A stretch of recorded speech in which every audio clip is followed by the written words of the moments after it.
Hello friends, स्वागत है आप सभी का अर्थमेटिक प्रोग्रेशन समांतर श्रेणी के पार्ट 1 में।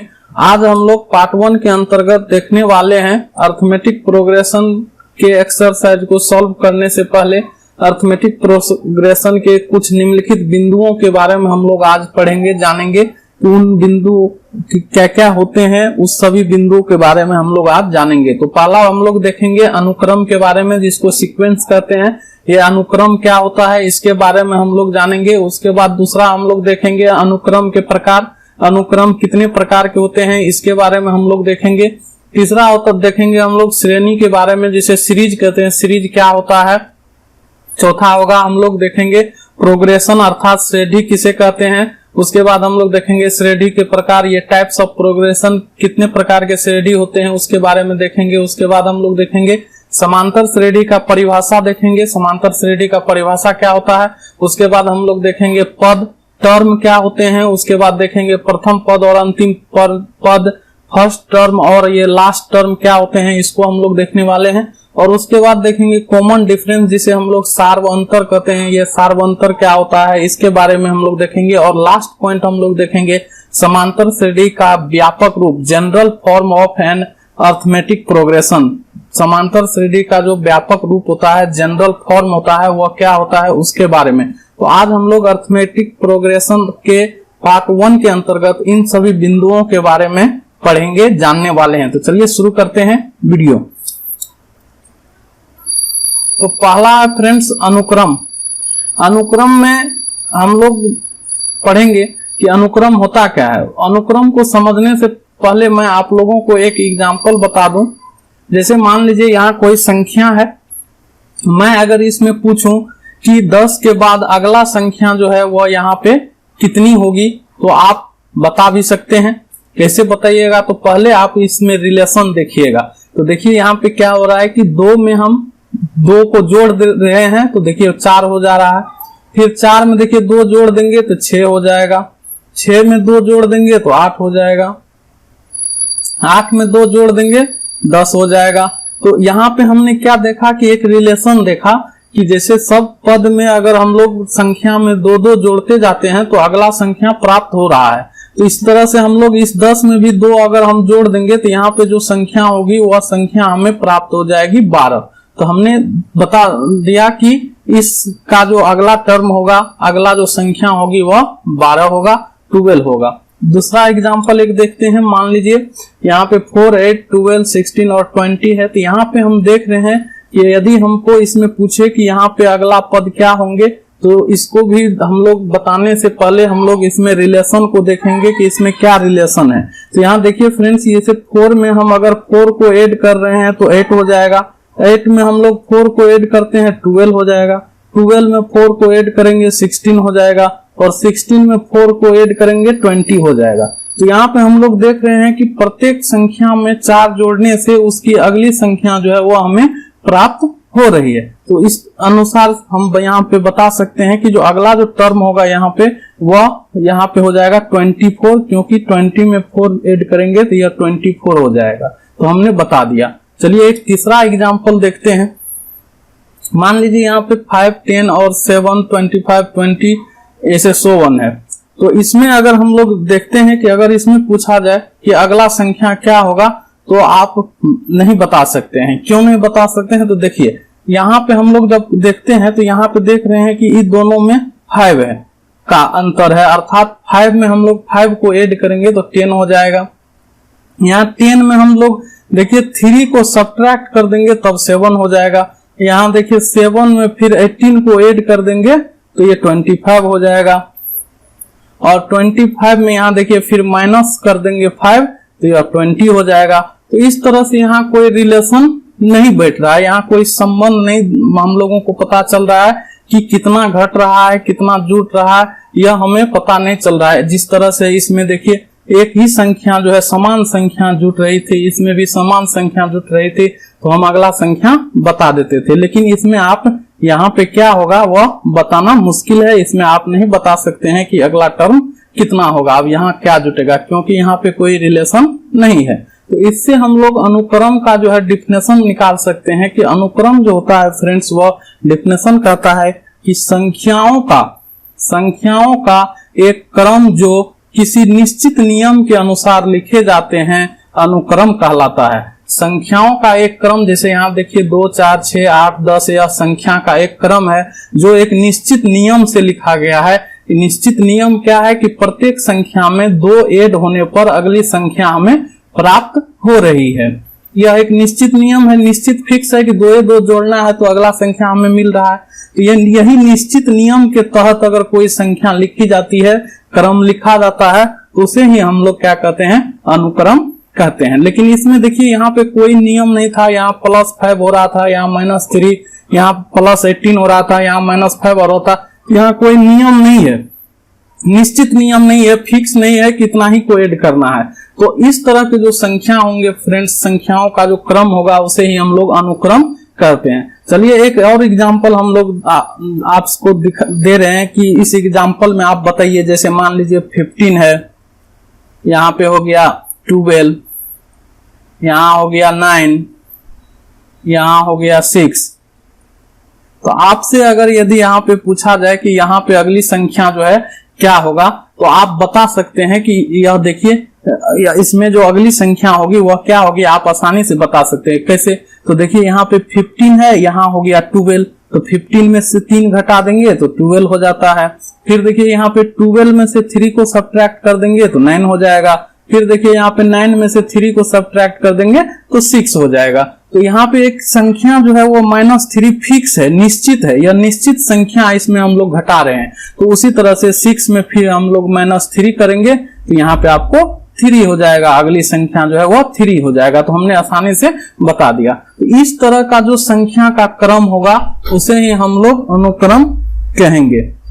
तो नेक्स्ट पॉइंट को देखते हैं फ्रेंड्स। नेक्स्ट पॉइंट है हम लोगों का पद। अब हम लोग पद के बारे में समझेंगे कि पद क्या होता है, टर्म क्या होता है। तो चलिए इसको भी एक एग्जांपल से समझते हैं। यहाँ पे देखिए यहाँ 2, 4, 6, 8 और 10 एक संख्या लिखी हुई है।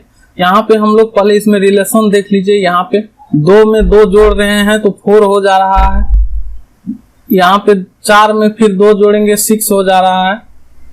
6 में 2 जोड़ेंगे 8 हो जाएगा और 8 में 2 जोड़ेंगे तो 10 हो जाएगा। यहाँ पे देख रहे हैं कि एक फिक्स क्रम में फिक्स संख्या जो है ऐड होता है तो अगला संख्या हमें प्राप्त हो रहा है। तो इसका मतलब यह अनुक्रम है। यह क्या है फ्रेंड्स? एक अनुक्रम है।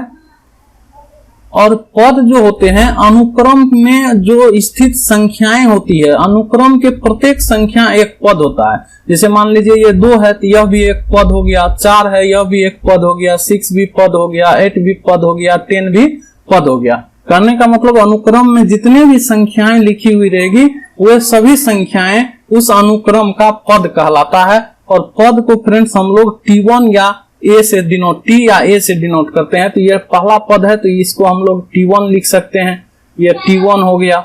ये दूसरा पद है तो इसको हम लोग T2 कहेंगे।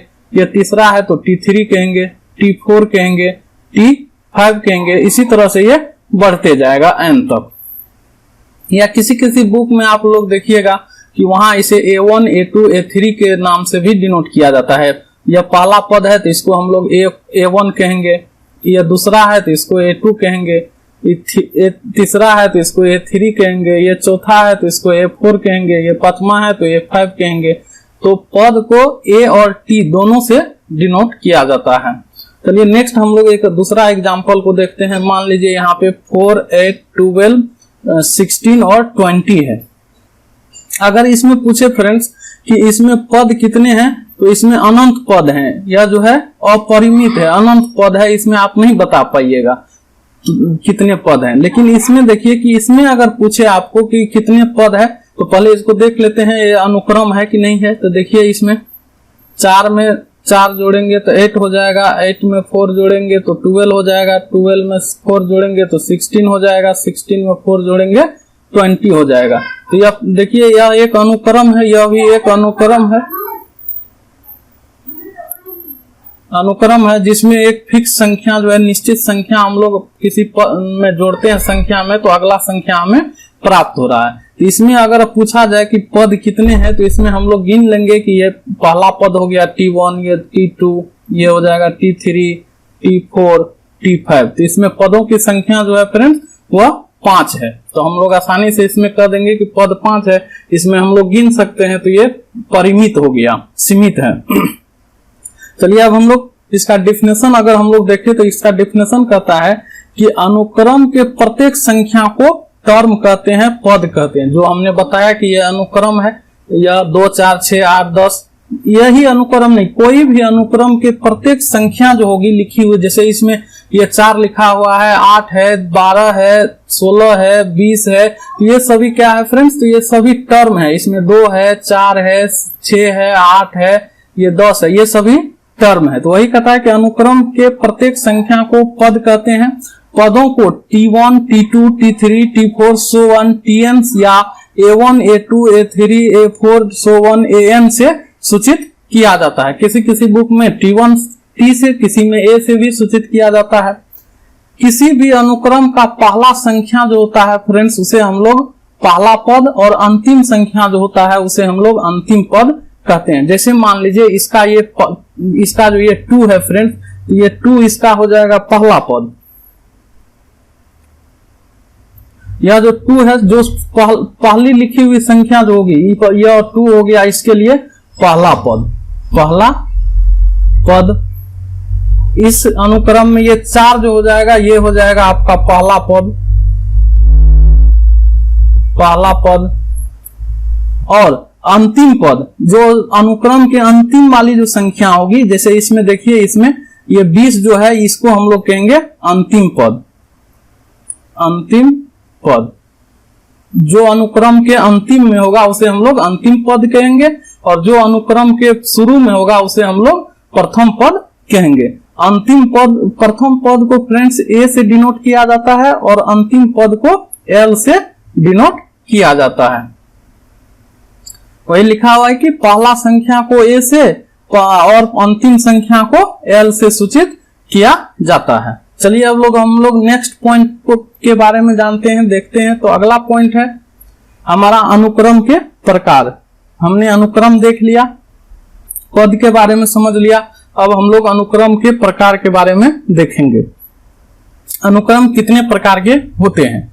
तो अनुक्रम जो है फ्रेंड्स, वह 2 प्रकार के होते हैं। एक होता है आपको परिमित अनुक्रम, एक होता है परिमित अनुक्रम, और दूसरा होता है अपरिमित अनुक्रम। अब परिमित अनुक्रम किसे कहते हैं? तो वैसा अनुक्रम फ्रेंड्स जिसमें पदों की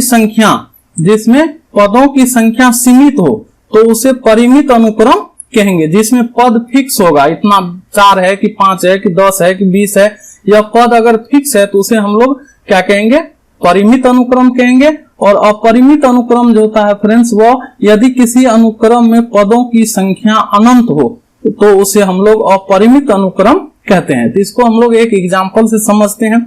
यहाँ देखिए, पहले हम लोग परिमित का एग्जाम्पल देखते हैं। यहाँ मान लीजिए 8, 16, 24, 32, 40।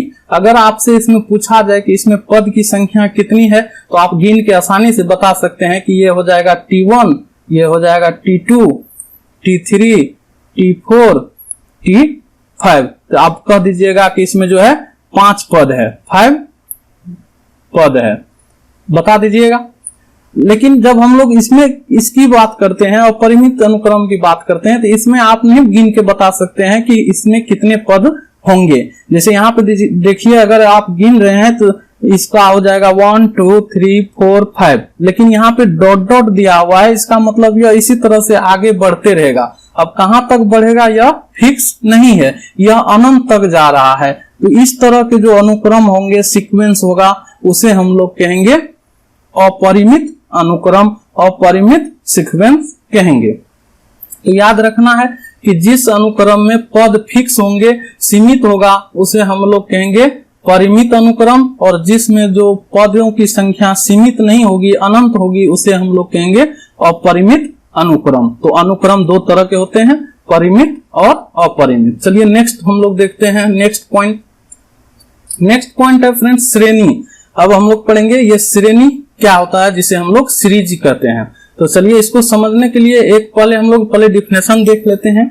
कहता है कि श्रेणी जो होता है फ्रेंड्स, यदि किसी अनुक्रम के सभी पदों को जोड़ या घटाव चिन्हों द्वारा संबंधित करने पर जो अनुक्रम श्रेणी बन जाता है। मतलब किसी अनुक्रम को यदि हम प्लस और माइनस चिन्ह के द्वारा संबंध कर दे या जोड़ दे या घटा दे तो वह जो मान आएगा वही अनुक्रम बन जाता है फ्रेंड्स, उसी को हम लोग अनुक्रम कहते हैं। जैसे इसको चलिए एग्जाम्पल से समझते हैं। जैसे मान लीजिए यहाँ पे 9, 11, 13, 15 है, यह एक अनुक्रम है। कैसे? तो यहाँ देख सकते हैं आप 9 में 2 ऐड कर रहे हैं तो 11 हो जाएगा, 11 में 2 ऐड करेंगे तो 13 हो जाएगा, 13 में 2 ऐड करेंगे तो 15 हो जाएगा। तो यह एक निश्चित क्रम में लिखा हुआ है, यह एक अनुक्रम है। और इस अनुक्रम को जब हम प्लस या माइनस चिन्ह के द्वारा जोड़ देंगे, जैसे कि इसको जब मान लीजिए हम प्लस चिन्ह से जोड़ेंगे तो 9 प्लस 11 प्लस 13 प्लस 15, तो यह जो लिखा जाएगा इसे हम लोग कहेंगे श्रेणी। जब हम लोग अनुक्रम को प्लस या माइनस साइन से लिखेंगे जोड़ करके संबंधित करके, तो जो श्रेणी प्राप्त होगी उसे हम लोग कहेंगे श्रेणी। चलिए एक दूसरा एग्जांपल, जैसे इसका देखिए, इसमें हम माइनस चिन्ह लगा दिए, 9 माइनस 11 माइनस 13 माइनस 15, तो यहाँ पे माइनस साइन के द्वारा इसको संबंधित कर दिए, तो ये क्या कहलाएगा? श्रेणी कहलाएगा, सीरीज कहलाएगा। तो याद रखिएगा फ्रेंड्स, अगर हम लोग किसी अनुक्रम को प्लस या माइनस चिन्ह से संबंधित कर देते हैं तो वह अनुक्रम श्रेणी बन जाता है। दूसरा एग्जांपल भी देख सकते हैं। मान लीजिए यहाँ पे 7 है, 14 है, 21 है, 28 है, इसी तरह से है। इसको जब हम लोग यहाँ पे प्लस या माइनस साइन से ऐड कर देंगे, मान लीजिए इसको हम लोग लिख देते हैं, इसको हम लोग लिख देते हैं 7 plus 14 plus 21 plus 28 so one plus so one, तो यह क्या हो जाएगा? यह हो जाएगा आपका श्रेणी। इसी तरह माइनस साइन से भी लिख सकते हैं, जैसे मान लीजिए 7 minus 14 minus 21 minus 28 minus dot dot dot, यह भी आपका हो गया, यह हो गया आपका सीरीज श्रेणी, और यह हो गया आपका अनुक्रम। ये अनुक्रम हो गया और ये सीरीज हो गया। तो समझ गए होंगे आप लोग कि अनुक्रम को जब हम लोग प्लस या माइनस साइन से संबंधित करते हैं तो वह अनुक्रम क्या बन जाता है? श्रेणी बन जाता है। चलिए नेक्स्ट पॉइंट हम लोग देखते हैं। अगला पॉइंट है फ्रेंड्स श्रेणी, प्रोग्रेशन। श्रेणी क्या होता है? अब हम लोग मेन पॉइंट पे आएंगे, श्रेणी के बारे में जानेंगे, श्रेणी क्या होता है। तो चलिए इसको हम लोग एक एग्जाम्पल समझ लेते हैं कि वैसा अनुक्रम जो एक निश्चित पैटर्न को अनुसरण करता है उसको हम लोग श्रेणी कहते हैं। एक वैसा अनुक्रम जो एक निश्चित पैटर्न को अनुसरण करता है, जिस तरह से वहां पे हम लोग सीक्वेंस देखे थे, उसी तरह से यह भी अनुक्रम जो होगा वैसे अनुक्रम होंगे जो एक निश्चित पैटर्न को अनुसरण करता है, तो उसको हम लोग श्रेणी प्रोग्रेशन कहेंगे। चलिए हम लोग इसको कुछ एग्जाम्पल से समझते हैं। जैसे मान लीजिए यहाँ पे 15 है, यहाँ पे 20 है, यहाँ 25 है, यहाँ 30 है, यहाँ 45 है। अब हम लोग देखेंगे इसमें यह जो अनुक्रम है एक पैटर्न, निश्चित पैटर्न को फॉलो कर रहा है कि नहीं कर रहा है, अनुसरण कर रहा है कि नहीं कर रहा है, उसको चेक करने के लिए देखिए हम लोग यहाँ पे देखते हैं कि अगर 15 में 5 को ऐड कर दें तो 20 हो जाएगा, 20 में 5 को ऐड कर दें तो ये 25 हो जाएगा, 25 में 5 को ऐड कर दें तो यह 30 हो जाएगा, और 30 में जब हम लोग यहाँ पे आपको होगा 35 होगा, यहाँ 35 होगा, 30 में अगर हम लोग 5 ऐड कर दें तो ये हो जाएगा आपको 35। तो हमने यहाँ क्या देखा कि प्रत्येक पद में एक फिक्स संख्या को अगर हम लोग ऐड कर रहे हैं तो अगला संख्या हमें प्राप्त हो रही है। यहाँ जैसे देखिए 5 ऐड किए प्लस 5 तो 20 हो गया, यहाँ 5 ऐड किए तो यहाँ 25 हो गया, यहाँ 5 ऐड किए तो 30 हो गया, यहाँ 5 ऐड किए तो यहाँ 35 हो गया, 35 हो गया। इसी तरह यहाँ पे हम लोग अगर 5 ऐड कर देंगे तो अगला 40 हो जाएगा। इस तरह से यह आगे बढ़ते रहेगा। तो यहाँ हमने देखा कि यह एक निश्चित पैटर्न को अनुसरण करता है। पैटर्न क्या है कि प्रत्येक संख्या में हम लोग 5 जोड़ रहे हैं तो हमें अगली संख्या प्राप्त हो रही है। यह क्या हो गया? एक निश्चित पैटर्न हो गया। 5 5 5 सब में ऐड हो रहा है, तो यह एक पैटर्न को अनुकरण कर रहा है। तो इसलिए हम लोग ऐसे जो अनुक्रम होंगे उसे ही हम लोग श्रेणी कहते हैं, प्रोग्रेशन कहते हैं। अब हम लोग प्रोग्रेशन के टाइप्स को देखेंगे। प्रोग्रेशन फ्रेंड्स कितने तरह के होते हैं, इसके टाइप्स को हम लोग देखने वाले हैं। तो प्रोग्रेशन जो होते हैं फ्रेंड्स वह 3 तरह के होते हैं। पहला होता है समांतर श्रेणी, दूसरा होता है गुणोत्तर श्रेणी, तीसरा होता है हरात्मक श्रेणी। तो हम लोगों को इस में पढ़ना है क्लास 10th के लिए केवल समांतर श्रेणी के बारे में कि यह समांतर श्रेणी क्या होता है, केवल इसी के बारे में पढ़ना है। ये गुणोत्तर श्रेणी और हरात्मक श्रेणी जो है ये हमें 10th में नहीं पढ़ना है, ये 11th में हम लोग पढ़ेंगे। गुणोत्तर श्रेणी और हरात्मक श्रेणी के बारे में 11th 12th का है यह टॉपिक। हम लोग केवल समांतर श्रेणी को देखने वाले हैं कक्षा 10th के लिए। था आज हम लोग पढ़ेंगे समांतर श्रेणी के अंतर्गत समांतर श्रेणी का परिभाषा को अब हम लोग देखते हैं कि समांतर श्रेणी किसे कहते हैं। नेक्स्ट पॉइंट है फ्रेंड्स समांतर श्रेणी। इसी के बारे में मेन पॉइंट है, इसी के बारे में हम लोगों को जानना है कि समांतर श्रेणी क्या होता है। तो चलिए इसका डिफिनेशन को देख लेते हैं। तो समांतर श्रेणी का परिभाषा होता है कि वह अनुक्रम जिसमें किसी 2 क्रमागत पदों का अंतर समान हो उसे समांतर श्रेणी कहते हैं। एक ऐसा अनुक्रम सीक्वेंस होगा जिसमें किसी भी 2 क्रमागत पद का टर्म का जो डिफरेंस होगा, अंतर होगा, वह आपको समान होगा, तो उसको हम लोग उस सीक्वेंस को हम लोग कहेंगे समांतर श्रेणी, अर्थमेटिक प्रोग्रेशन। जैसे चलिए इसको हम लोग एग्जांपल से समझते हैं। यहाँ पे देखिए फ्रेंड्स 12, 15, 18, 21, 24 का एक सीक्वेंस है। हम देखते हैं कि इसमें किसी भी 2 क्रमागत पद का अंतर समान है कि नहीं है। यदि इसमें समान होंगे क्रमागत पदों के अंतर, 2 क्रमागत पदों के अंतर, तो यह एपी होगा, नहीं तो इसे हम लोग एपी में नहीं मानेंगे। तो चलिए यहाँ पे देखिए कि 12 और 15 है, तो इस दोनों का जो अंतर होगा फ्रेंड्स वो आपको हो जाएगा कि 15 में से 12 को सब्ट्रैक्ट कीजिएगा, ये 3 का अंतर है इसमें। यहाँ पे भी देखिए 3 का अंतर है। 18 में से इसमें से 18 में से 15 को सब्ट्रैक्ट कीजिएगा 3 होगा। यहाँ 15 में से 12 को सब्ट्रैक्ट कीजिएगा 3 होगा। तो यहाँ पे हमने देखा कि 2 क्रमागत पद का जो अंतर है वह आपको 3 समान आ रहा है, तो इसलिए हम लोग कहेंगे कि यह जो सीक्वेंस है वह एपी में है, यह एपी में होगा। नेक्स्ट एग्जांपल देखते हैं। दूसरा एग्जांपल देखिए, यहाँ पे 20 है, 15 है, 10 है, 5 है, 0 है। अब इसमें देखते हैं कि 2 क्रमागत टर्म के डिफरेंस इक्वल आता है कि नहीं। तो यहाँ पे देखिए ये दोनों का जब डिफरेंस निकालिएगा तो यहाँ पे -5 हो जाएगा। जब इसमें से 15 में से T2 में से T1 को सब्ट्रैक्ट कीजिएगा तो -5 आएगा। उसी तरह जब फिर यहाँ पे 10 में से आप 15 को सब्ट्रैक्ट कीजिएगा तो आपका भी यहाँ पे भी आपको कितना आएगा, -5 आएगा। तो हमने यहाँ देखा कि 2 क्रमागत पद के जो बीच का अंतर है वो 5 इक्वल समान आ रहा है, तो इसलिए हम लोग इस सीक्वेंस को भी कहेंगे कि यह सीक्वेंस जो है आपका एपी में है।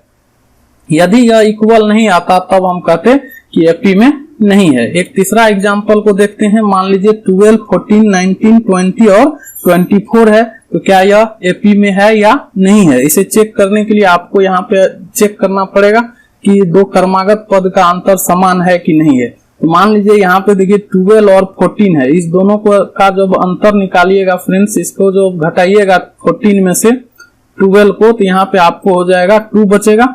उसी तरह यहाँ देखिए 19 अगला तब क्रमागत पर 19 और 14, 19 में से 14 को घटाइएगा तो यहाँ पे आपका 5 बचेगा। तो यहाँ पे हमने क्या देखा, 5 बचेगा, इसका डिफरेंस जो है वो 5 होगा। तो यहाँ पे हमने देखा कि 2 क्रमागत पद का जो अंतर आ रहा है वह डिफरेंट आ रहा है, समान नहीं आ रहा है। यहाँ पे देखिए इसका अंतर 2 आया और इसका अंतर 5 आया। यहाँ पे कहता है परिभाषा में कि अंतर समान होना चाहिए, लेकिन ये अंतर यहाँ पे समान नहीं आया, इसलिए हम लोग कहेंगे कि यह जो सीक्वेंस है आपका 12, 14, 19, 20 और 24 का, यह सीक्वेंस आपका एपी में नहीं होगा, यह एपी में नहीं होगा यह सीक्वेंस।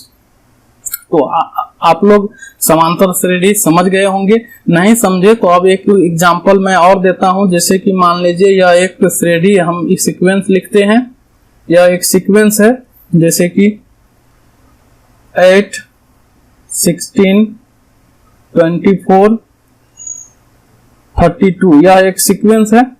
अब चेक करना है कि यह सीक्वेंस जो है एपी में है या नहीं है। तो देखिए इसको हम लोग T1 कहते हैं, आप A1 A2 भी कर सकते हैं। टर्म को पद को T I या A से डिनोट किया जाता है, तो T1 T2 T3। अब यहाँ पे हम लोग दो क्रमागत पद को सब्ट्रैक्ट करेंगे। जैसे कि यहाँ मान लीजिए इस दोनों को पहले करते हैं 18 16 में से 18 को सब्ट्रैक्ट 8 को सब्ट्रैक्ट करते हैं, तो T2 माइनस T1 अगर करते हैं तो ये होता है आपको 16 माइनस 8 इक्वल टू 8। अब फिर T3 में से T2 को अगर सब्ट्रैक्ट करते हैं, T3 में से T2 को जब सब्ट्रैक्ट करेंगे तो ये हो जाएगा 24 माइनस 16 इक्वल टू 8। तो यहाँ पे हमने देखा कि दो क्रमागत पद का जो अंतर आ रहा है वह आपको 8 आ रहा है। यहाँ पे देखिए T2 माइनस T1 एक क्रमागत पद हुआ जिसका अंतर आपको 8 आया, और दूसरा क्रमागत पद जो है वह T3 माइनस T2 हुआ जिसका भी अंतर आपको 8 आया। तो इसलिए हम लोग कहेंगे कि यह जो है वह एपी में है। यह सीक्वेंस आपका क्या है, एपी में है, क्योंकि अंतर समान आ रहा है। तो आशा करते हैं कि आप लोग समांतर श्रेणी अच्छी तरह से समझ गए होंगे। चलिए अब हम लोग नेक्स्ट पॉइंट के बारे में देखते हैं। नेक्स्ट पॉइंट है सार्वअंतर क्या होता है। नेक्स्ट पॉइंट है हम लोगों का सार्वअंतर। सार्वअंतर जो होता है फ्रेंड्स, इसको समझने के लिए हम लोग एक एग्जांपल के थ्रू समझते हैं। यहाँ पे देखिए यह एक सीक्वेंस है 12, 15, 18, 21, 24 सीक्वेंस भी बोल सकते हैं, या इसे समांतर श्रेणी भी हम लोग कह सकते हैं, क्योंकि देखिए इसमें अंतर सेम होगा। 15 में से आप 12 को सब्ट्रैक्ट कीजिएगा तो 3 होगा, 18 में से 15 को सब्ट्रैक्ट कीजिएगा 3 होगा। मतलब इसमें क्या है कि यह एक पैटर्न को फॉलो करता है, अनुकरण करता है, तो यह आपको श्रेणी में है, अर्थात यह एक समांतर श्रेणी भी है, अंतर भी समान है तो समांतर श्रेणी है। तो यहाँ पे देखिए कि इस दोनों का जो अंतर है, इस दोनों का अंतर होगा आपको 3 का। 15 में से इस 15 में से 12 को सब्ट्रैक्ट कीजिएगा तो 3 आएगा। उसी तरह से 18 में से 15 को सब्ट्रैक्ट कीजिएगा इसको तो 3 आएगा, यहाँ भी 3 आएगा। इसमें से इसको जब सब्ट्रैक्ट कीजिएगा तो यहाँ भी 3 आएगा। इसका मतलब यह समांतर श्रेणी में है। यही जो फ्रेंड्स ये 3 जो आ रहा है, जो समान मान आ रहा है डिफरेंस का, इसी को हम लोग कहते हैं कॉमन डिफरेंस। इस 3 को ही हम लोग क्या कहेंगे, कॉमन डिफरेंस कहते हैं। अब देखिए इसे यह एपी में हो गया, यह एपी है। दूसरा एग्जांपल देखिए 20, 15, 10, 5, 0। यह भी देखिए यह भी एपी में है। 15 में से 20 को सब्ट्रैक्ट, इसको अगर हम लोग T1, T2, T3, T4, T5 नाम दें और दो क्रमागत को घटाए, तो यहाँ पे देखिए T2 में से T2 माइनस T1 को अगर घटाते हैं तो 15 माइनस 20 इक्वल टू -5 आ गया। और अगला हम लोग T3 माइनस T2 करते हैं तो 10 माइनस 15 होगा, तो यह भी आपको -5 आ गया। तो यहाँ पे हम लोग देख रहे हैं कि दो क्रमागत पदों का अंतर क्या हो रहा है, समान हो रहा है। तो इसलिए हम लोग कहेंगे कि यह 20, 15, 10, 5 यह भी क्या है फ्रेंड्स, आपको एपी में है। एपी में तो समझ गए एपी में है। तो इसी एपी को जो चेक करते हैं और दो क्रमागत पदों का जो अंतर होता है फ्रेंड्स, इसी को हम लोग सार्वअंतर कहते हैं। किसी भी एपी के दो क्रमागत पदों के जो अंतर होते हैं उसे हम लोग सार्वअंतर कहते हैं। इसका डिफिनेशन देख लीजिए कि डिफिनेशन कहता है कि समांतर श्रेणी के किसी पद में से उसके पूर्व पद को घटाने पर, जैसे समांतर श्रेणी है यह एपी में है, तो इसमें किसी पद को ले लीजिए। जैसे मान लीजिए आप 15 ले रहे हैं, हम इसको 15 को ले रहे हैं, तो 15 के पूर्व पद तो क्या हुआ 12। 15 का पूर्व पद क्या हुआ 12। तो 15 में से 12 को घटाने पर जो संख्या प्राप्त होता है उसे सार्वअंतर कहते हैं। अर्थात किसी भी समांतर श्रेणी के किसी पद में से उसके पूर्व वाले पद को घटाने से जो संख्या प्राप्त होती है उसे हम लोग सार्वअंतर कहते हैं, जिसे संक्षेप में सीडी लिखा जाता है। सार्वअंतर धनात्मक भी हो सकते हैं, ऋणात्मक भी हो सकते हैं और शून्य भी हो सकता है। किसी भी समांतर श्रेणी का जो सार्वअंतर होगा वह धनात्मक भी हो सकता है वह ऋणात्मक भी हो सकता है और उसका सार्व अंतर का मान 0 भी हो सकता है। जैसे कि यहीं पे देख लीजिए, यहाँ पे जो है सार्व अंतर 3 आया, जो कि क्या है, यहाँ 3 जो आया सार्व अंतर वो धनात्मक है। यहाँ पे -3 आया, यह क्या है, ऋणात्मक है। तो हम कह सकते हैं कि सार्व अंतर जो होगा वह धनात्मक, ऋणात्मक और 0 भी हो सकता है। चलिए नेक्स्ट हम लोग अगला पॉइंट देखते हैं।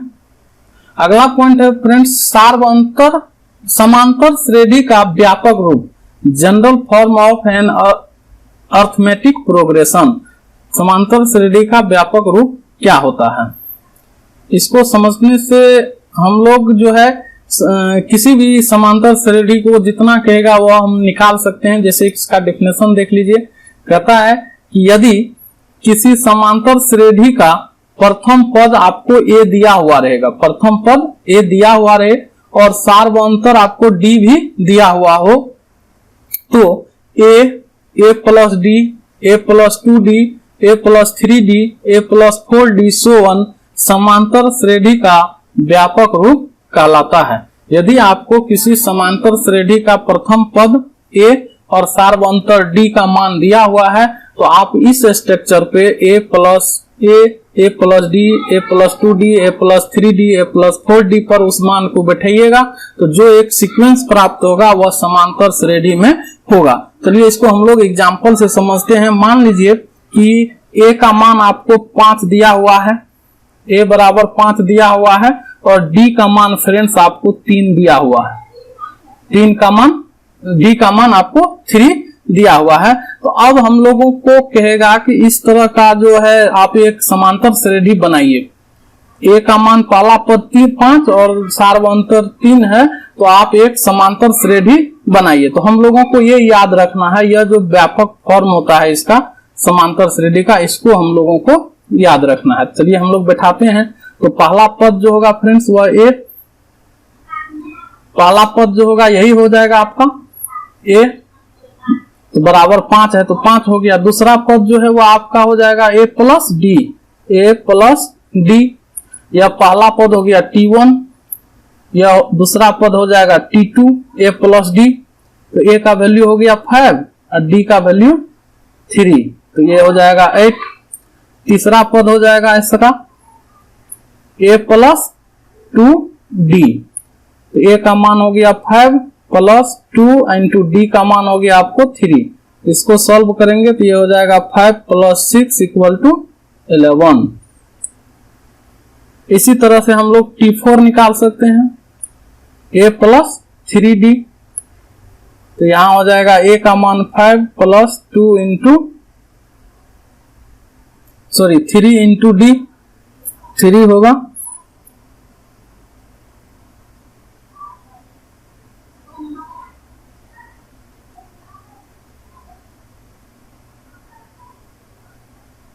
यहां होगा 3 फ्रेंड्स, ये हो जाएगा 3 इंटू डी, डी का मान भी 3 है तो इक्वल टू हो जाएगा 5 प्लस 9 इक्वल टू 14। तो यहाँ पे देखिए आपका जो मान आया वह आया आपको 5, 8, 11, 14, 5, 8, 11, 14। इसी तरह से आपको है आगे बढ़ते जाएगा। तो यह जो होगा फ्रेंड्स यह भी एक एपी में होगा, जो मान आएगा आपको इस फॉर्म पर, जनरल फॉर्म पर जो सीक्वेंस प्राप्त होगा वह भी एपी में होगा। तो यहाँ पे देख सकते हैं आप कि इस दो क्रमागत पद का जो अंतर है वह आपको 3 हो जाएगा, इसका जो अंतर है वह भी आपको 3 है, इसका भी जो अंतर है वह भी आपको 3 है। तो यह अंतर क्या है फ्रेंड्स, समान है, तो हम लोग कहेंगे कि यह जो है समांतर श्रेणी में है और इसी अंतर को हम लोग क्या कहते हैं, डी भी कहते हैं, यह समांतर श्रेणी में होगा। आज का टॉपिक यहीं खत्म होता है फ्रेंड्स। यदि आप हमारे चैनल को सब्सक्राइब नहीं किए हैं, पहली बार हैं, तो हमारे चैनल को सब्सक्राइब कर लें और बेल आइकन को अवश्य प्रेस कर दें ताकि हमारे चैनल पर अपलोड होने वाले सभी वीडियो का नोटिफिकेशन आपको सबसे पहले प्राप्त हो। या फिर इस वीडियो को आप फेसबुक पेज पर देख रहे हैं तो हमारे पेज को लाइक कर लें। तो अब हम लोग अगले पार्ट में, पार्ट 2 में, अर्थमेटिक प्रोग्रेशन के पार्ट 2 में एक्सरसाइज 5.1 के क्वेश्चन को सॉल्व करेंगे। तो मिलते हैं फिर पार्ट 2 में। तब तक के लिए धन्यवाद।